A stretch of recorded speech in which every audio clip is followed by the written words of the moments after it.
Será que se na nossa época surgisse uma pessoa, assim, que nem João Batista, você já ouviu falar de João Batista? Quando eu penso em João Batista, parece um homem excêntrico, vivia no deserto, usava roupas de camelo, né? De pele de camelo, comia gafanhotos. Imagina que pessoa excêntrica. E não só para nossa época, mas até naquela época, né? Se a Bíblia descreve como ele era, as características dele, é porque era uma pessoa diferente. Mas mais ainda, olha o que ele fazia. Quando os fariseus se aproximavam dele, ele falava assim, raça de víboras. Ele ia direto na raiz do problema, né? Cutucava, ele confrontava o pecado daquelas pessoas. Será que se na nossa época surgisse um João Batista, ou quem sabe já tem alguns aí espalhados, nós aceitamos essas pessoas? Será que nós dizemos que essas pessoas são inspiradas por Deus? Ou buscamos só o que queremos ouvir? Buscamos Deus é amor, Deus vai te prosperar, Deus vai te abençoar. Será que são só essas palavras que buscamos? E não que isso não seja verdade, nosso Deus é amoroso. Mas a Bíblia, ela está repleta também de confronto. Porque precisamos mudar nossas atitudes, precisamos nos arrepender dos nossos caminhos. E foi isso que esse homem, né? Esse homem excêntrico, antes de Jesus começar o ministério dele, Jesus inclusive foi batizado por João Batista. Esse homem andava no deserto falando e pregando, né? Anunciando o reino de Deus e falando para as pessoas se arrependam. E hoje em dia precisamos também ouvir essa palavra, né? Os nossos ouvidos não podem ficar coçando, né? Por ouvir essa palavra. O nosso coração, a nossa mente não pode ficar fechada em ouvir essa palavra sobre arrependimento. Porque também estamos preparando o caminho para o nosso mestre. Dessa vez ele não vai vir como uma criança, não vai vir, né, como ele veio da primeira vez. Ele vai vir nas nuvens, ele vai vir como um rei, para estabelecer o reino dele de justiça, né? Então a segunda vinda de Jesus, ela é o que se aproxima da nossa vida. E nós também, como João Batista, precisamos pregar o arrependimento e também aceitar essa palavra. Porque os fariseus eram os religiosos da época de Jesus. E eles não aceitaram essa palavra. Olha que forte. Quem sabe aqui eu estou falando com alguém que se diz cristão, que vai à igreja, mas que vai assim para um clube social, que vai para ouvir a palavra do dia, né?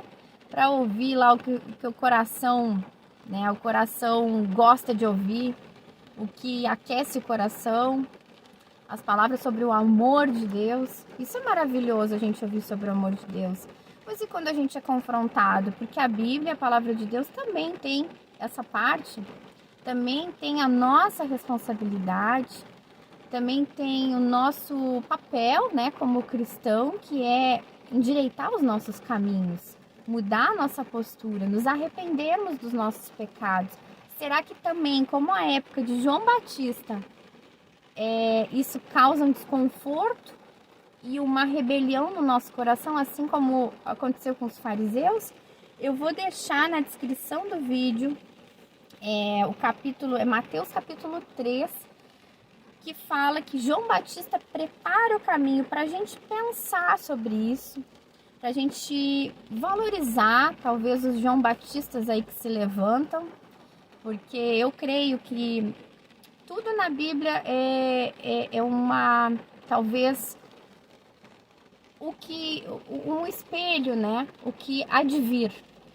Então, se teve João Batista antes de Jesus começar o seu ministério, eu acredito que vai se levantar muitos João Batistas aí antes de Jesus voltar, para anunciar a volta dele e para pregar o arrependimento e para colocar muitas vezes o dedo, né, no pecado, principalmente no pecado dos religiosos, para buscar chamar as pessoas para um cristianismo genuíno, não hipócrita, né?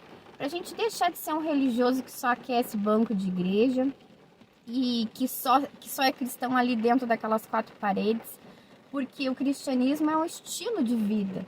Nós não somos perfeitos, mas temos que procurar viver como Jesus viveu no dia a dia na nossa vida. Não é só naquele ambiente religioso, é muito mais, é além, né? É além, vai além daquelas quatro paredes. Ali é um lugar para a gente glorificar a Deus, para a gente louvar a Deus, né? Para a gente glorificar e louvar a Deus, né? Como irmãos, reunidos como irmãos. Mas no dia a dia, na segunda-feira, é onde a gente glorifica a Deus com a nossa vida. Essa é a verdadeira igreja. Quando a gente glorifica a Deus dentro da nossa casa, confrontando muitas vezes o pecado, o nosso pecado em primeiro lugar, procurando ter uma vida reta, se arrependendo. Como eu disse, quem sou eu? Ai de mim, eu não sou perfeita, eu tenho muitos pecados, eu tenho muitos erros, eu cometo muito equívoco com as pessoas, muitos erros, mas a gente precisa, assim, dobrar nossos joelhos, né? Se arrepender diante de Deus, procurar fazer o que é certo na nossa vida, né? Muitas vezes a gente não sabe como agir nas situações, né? Pessoas que familiares, às vezes, que se desentendem com a gente, situações, a vida é tão complexa, mas se a gente não sabe o que fazer, o mínimo é a gente, assim, ficar em silêncio, orar a Deus, buscar, né, o secreto, porque às vezes tem pessoas que a gente vai buscar para se reconciliar e acaba que a coisa fica mais tumultuada. Tudo tem um momento certo também, né? O mais importante é a gente buscar a Deus na nossa vida e buscar se arrepender diante de Deus, consertar a nossa vida, ter humildade para saber que precisamos de Deus, né? Precisamos ser transformados pelo poder do Espírito Santo, precisamos, não vem de nós. Porque quantas vezes a gente acha que a gente está certo e a gente está errado, né? Então não vem de nós essa transformação. Isso é o mais importante para a gente saber. Isso não vem de nós, não é mérito nosso. Mas precisamos ser verdadeiros, né? Porque tem pessoas que vão à igreja, religiosos, como na época de João Batista, vão ali por um protocolo, para cumprir uma obrigação, né? Para dizer, olha como eu sou bom. Não, ninguém é bom, a gente não é bom, a gente precisa de Deus, a gente precisa se arrepender, a gente precisa ser transformado. Então que a gente possa viver um cristianismo de verdade e que se levantem João Batistas na nossa sociedade, na nossa época, no nosso tempo histórico, anunciando a volta de Jesus e confrontando o pecado, confrontando principalmente o seu pecado, né? Cada um que examine a si mesmo, como diz a palavra, e que não tenha medo, não tenha receio de ser confrontado, né? Porque precisamos, não podemos só querer ouvir as palavras amáveis de Deus, né? Deus é amor e tal. Precisamos ouvir também o confronto, porque a palavra diz, né, que Deus disciplina o filho que ama, assim como um pai disciplina o seu filho. Então Deus disciplina também com amor, nos instrui, nos ensina, nos traz ao arrependimento. E tudo isso quando dedicamos tempo na presença do Senhor. Se você gostou dessa reflexão e não é inscrito aqui no canal, te convido a caminhar aqui conosco para a gente fazer reflexões bíblicas.